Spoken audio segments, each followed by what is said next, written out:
chamar a atenção dos irmãos para a leitura que nós vamos fazer agora no livro de Jonas, a vocação de Jonas e a sua fuga e o seu castigo. Aqui no primeiro capítulo do livro de Jonas, diz assim: veio a palavra do Senhor a Jonas, filho de Amitai, dizendo: dispõe-te, vai à grande cidade de Nínive e clama contra ela, porque a sua malícia subiu até mim.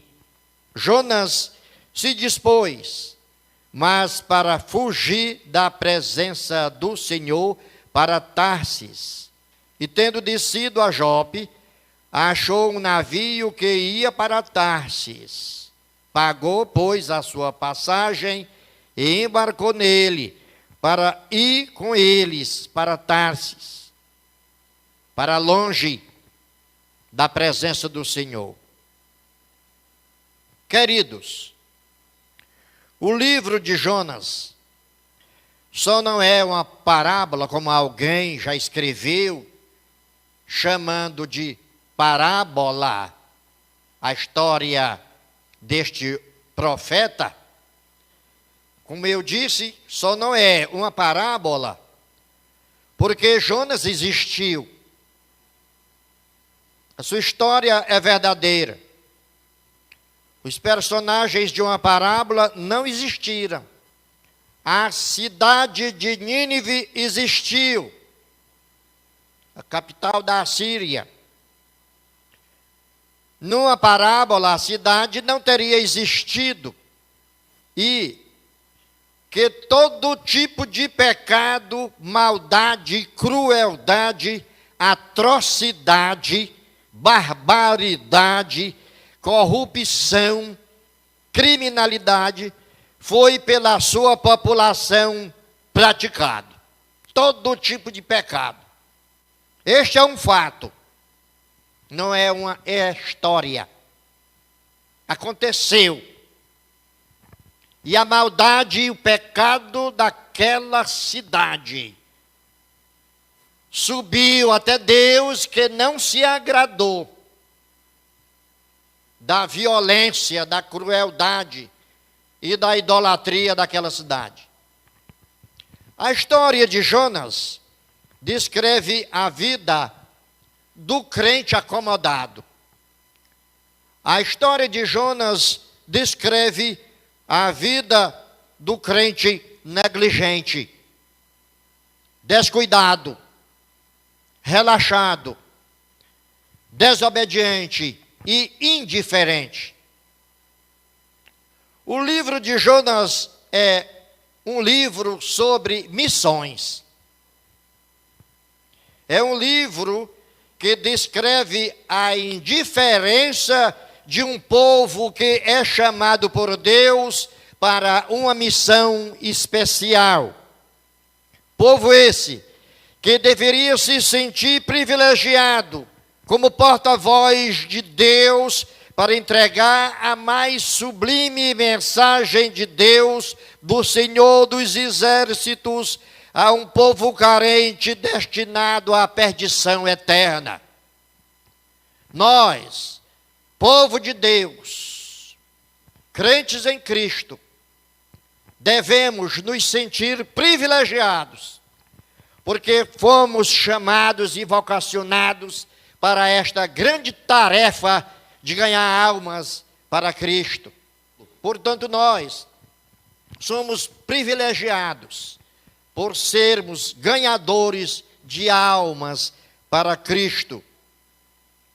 Então, irmãos, em que sentido Jonas é um modelo do crente indiferente? Jonas foi um crente, foi indiferente às ordens de Deus. E há pessoas que são indiferentes, que não atentam, que não se importam, que não obedecem, que não estão interessados em cumprir o ide de Jesus Cristo, ide por todo mundo e pregai o evangelho a toda criatura. A palavra de Deus diz: dispõe-te e vai à grande cidade de Nínive. Era uma cidade grande, de fato. E clama contra ela, contra o pecado dela, porque a sua malícia subiu até mim, disse o Senhor dos Exércitos. Nessa época, a área total daquela cidade de Nínive compreendia cerca de 7 para 10 quilômetros. O tamanho, para aquele tempo, era uma grande cidade. 15 grandes portões penetravam suas muralhas, porque todas as cidades eram muradas. Um sistema elaborado de 18 canais traziam água das colinas de Nínive para a população. E Senaqueribe construiu um aqueduto magnificente, tudo para levar água para a população. Uma cidade importante, muito importante, quanto também pecadora.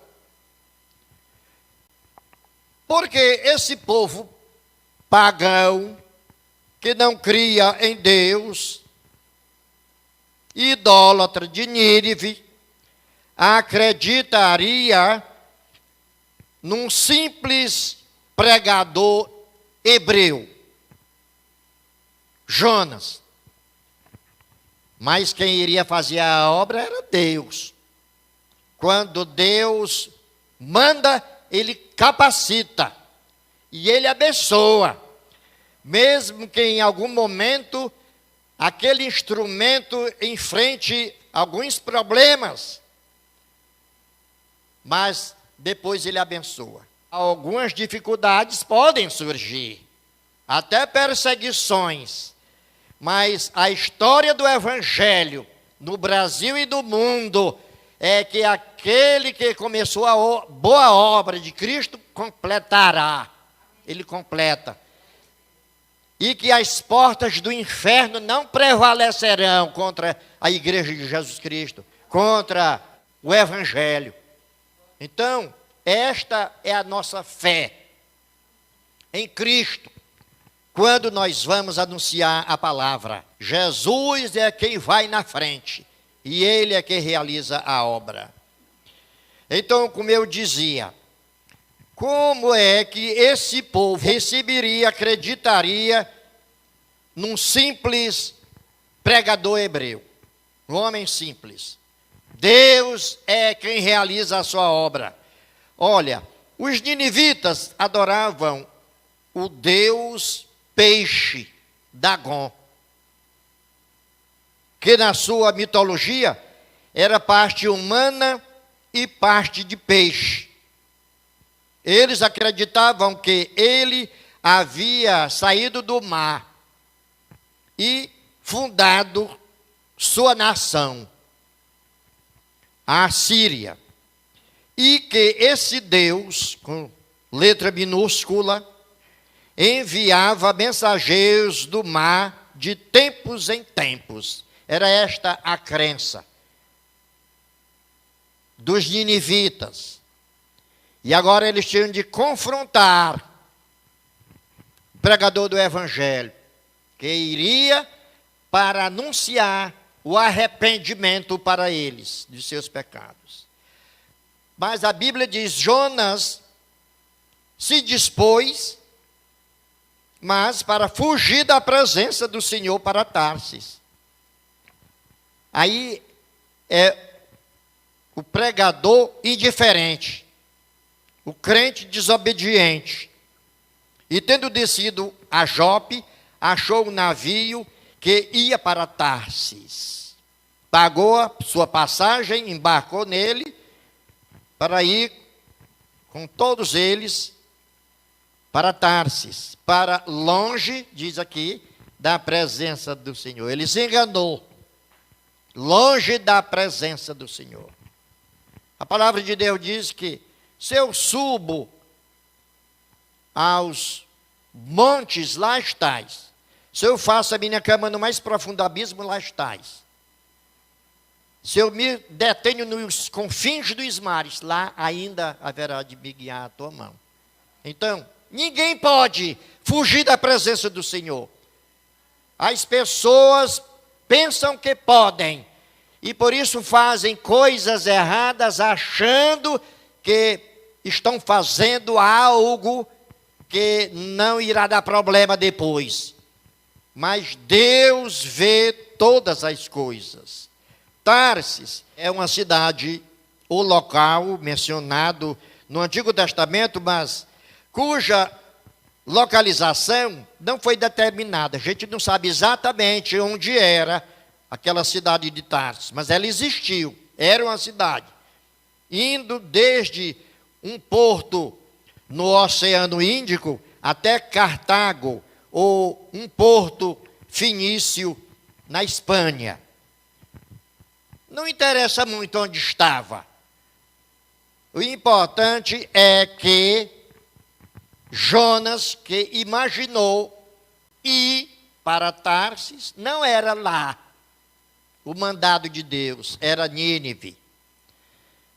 Jonas não chegou à cidade, foi barrado dentro do navio. Deus mandou ao mar uma grande e forte tempestade, e nós sabemos do fim como foi. Que tiveram de jogar Jonas às águas, para então o mar se acalmar.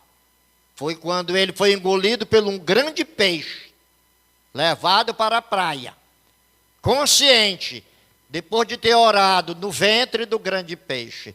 Aí ele passa a ser agora um profeta obediente, quando é vomitado na praia do mar. Só depois de passar por esta triste experiência é que ele vai. E acontece o grande avivamento daquela cidade, na cidade de Nínive. Ora, Nínive era uma cidade muito grande, de 3 dias de caminho, muito pecadora, cruel. O que Deus queria, queridos irmãos, não era propriamente destruir a cidade. Os habitantes daquela cidade haviam feito tanta crueldade e maldade que aborreceu Deus, que não pode nem ver o mal. Quando Deus determina que o profeta vá e anuncie contra aquela cidade a palavra, se aquela cidade não se arrependesse, o desejo de Deus não era que a cidade fosse condenada, mas que fosse salva. E é por isso que ele manda os seus profetas, os seus pregadores.